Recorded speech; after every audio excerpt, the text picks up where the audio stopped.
Fala pessoal, tudo certinho? Bem-vindos a mais uma videoaula e hoje vamos falar sobre o sistema digestório.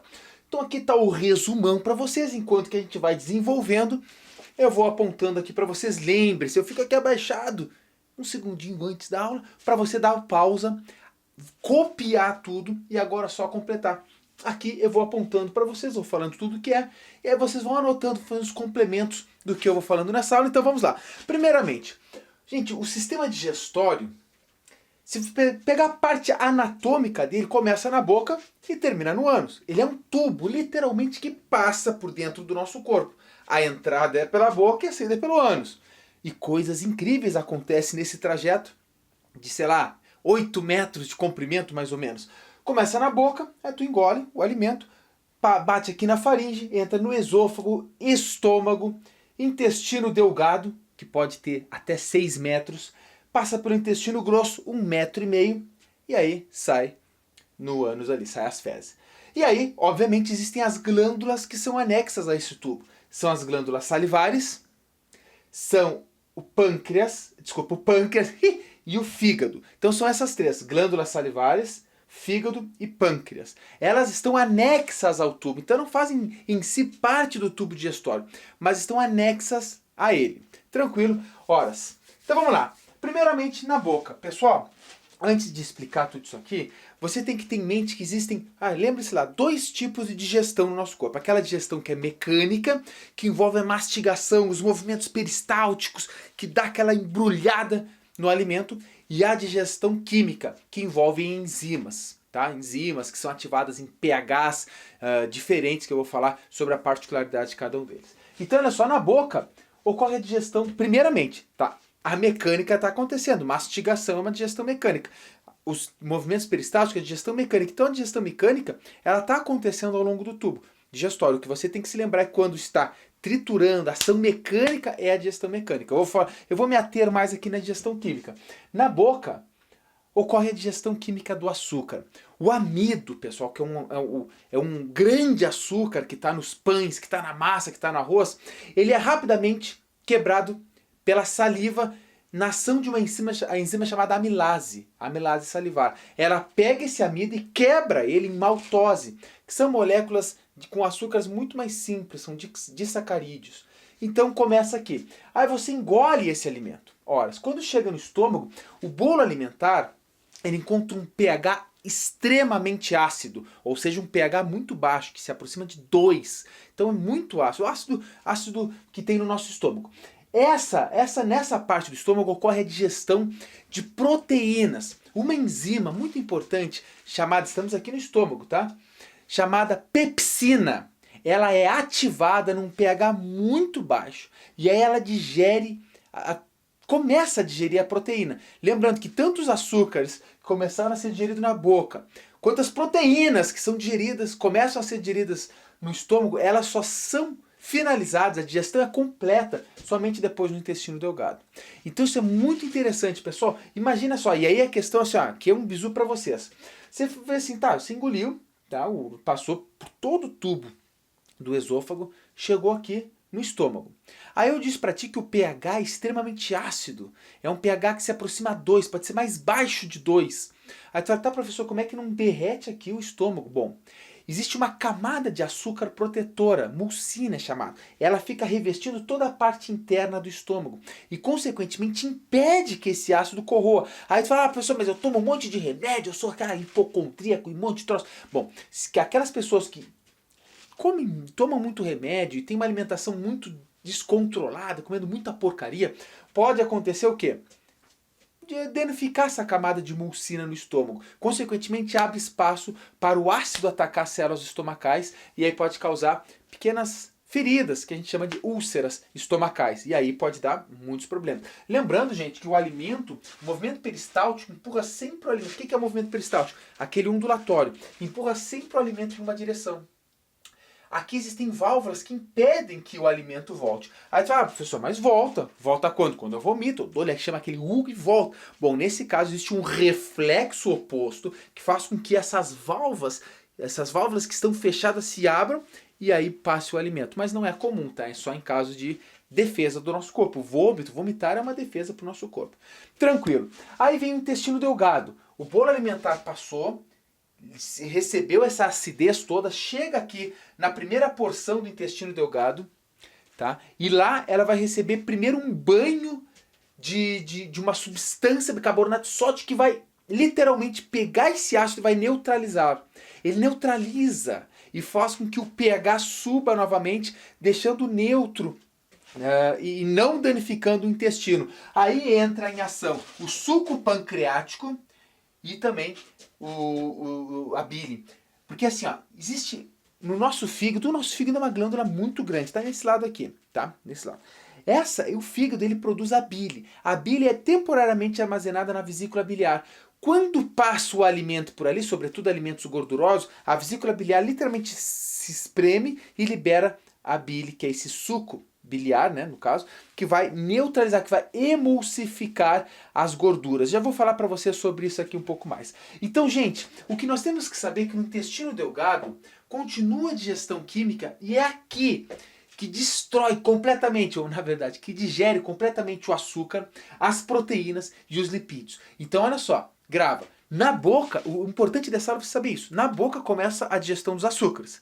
No estômago começa a digestão das proteínas. Mas no intestino delgado, que ocorre a digestão, termina a digestão de todos eles.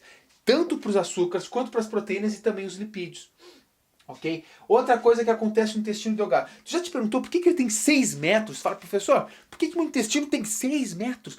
Ele tem 6 metros e além desse comprimento muito grande, eles têm as vilosidades, que são dobraduras, e as microvilosidades, que são as células intestinais, do epitélio intestinal, que possui aquela lembra em forma de luva, e você tem que voltar na aula de citologia lá. Por quê? Isso aumenta a área de absorção. E, consequentemente, ao final desses 6 metros, a gente absorveu todos os nutrientes necessários. Todos.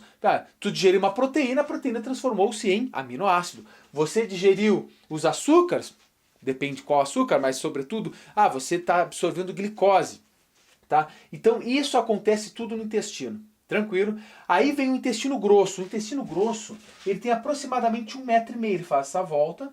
Tá? E tem uma estrutura aqui que a pessoa normalmente tira, né, que é o apêndice. O apêndice, que tem gente que fala que não tem função nenhuma. Claro, ele é uma estrutura que no passado ele teve funções maiores, mas hoje ele continua com função também, função de defesa para o nosso corpo. Ok, mas se tem uma infecção ali, essa infecção normalmente não cura sozinho, aí tem que tirar. Professor, e agora? Vou ficar com pouca defesa porque tirei? Não, é suprida por outros meios de defesa. Então a gente pode viver tranquilamente sem ele. Ok? Aí o alimento passa por aqui, nesse 1,5 metro de intestino delgado, de intestino grosso. Enquanto ele está passando pelo intestino grosso, ocorre a absorção de água e sais. Aí tu pergunta, outra pergunta, professor, por que não absorve água antes? Ora, se absorvesse água nos 6 metros de intestino, as fezes iam ser formadas ali, não pode. A água é a última coisa a ser absorvida, junto com alguns sais. Interessante que aqui temos algumas bactérias que vivem em boa associação com a gente, vivem de bem ali, produzindo, entre outras vitaminas, a vitamina K, por exemplo. Ele tá ali, as bactérias. Então elas são importantes, as bactérias que fazem parte da microbiota, nesse caso aqui intestinal. Nós temos microbiota na pele, na boca, em basicamente todo o nosso corpo. Nós temos mais bactérias do que células. Tranquilo? Aí olha só, no reto, pessoal, o reto é a última porção. O reto é a última porção. Tu fala, professor, qual é a função do reto? Ele não absorve, ele não tem enzimas, só que ele faz o armazenamento temporário das fezes. Você imagina, passou para aquele 1,5 metro de intestino. As fezes se formaram. Se não tivesse o reto, tivesse direto o ânus ali, você a cada 10 minutos ia ser um pedacinho de cocô. De fezes, vamos ser mais chiques aqui. E aí ia ficar estranho. O que acontece? Então vai produzindo e aqueles bolinhos vão entrando, vão se acumulando no reto. Quando se acumulam uma determinada quantidade, você vai até o banheiro e solta as suas fezes numa boa ali, sem essa preocupação. E claro, o ânus, que eu nem coloquei aqui, mas o ânus, que é uma musculatura que consegue controlar também. Se você não tivesse o ânus, ia ser um tubo que literalmente ia cair. Veja como as coisas são interessantes. Agora, olha só, a boca está, depois de tantos metros, ligada ao ânus. Isso aqui chega a ser nojentamente filosófico, mas é real. O único negócio que separa um órgão do outro são válvulas que literalmente fazem com que o alimento passe em uma direção, mas tenha dificuldade de voltar na outra. Tranquilo? Beleza. E aí tem essas glândulas anexas ao tubo digestório, como eu falei para vocês. Primeiro o fígado. O fígado é uma glândula gigantesca, com muitas e muitas funções. Só que quando a gente estuda o sistema digestório, você tem que se lembrar que o fígado, neste caso, ele tem uma função, ele desintoxica várias coisas.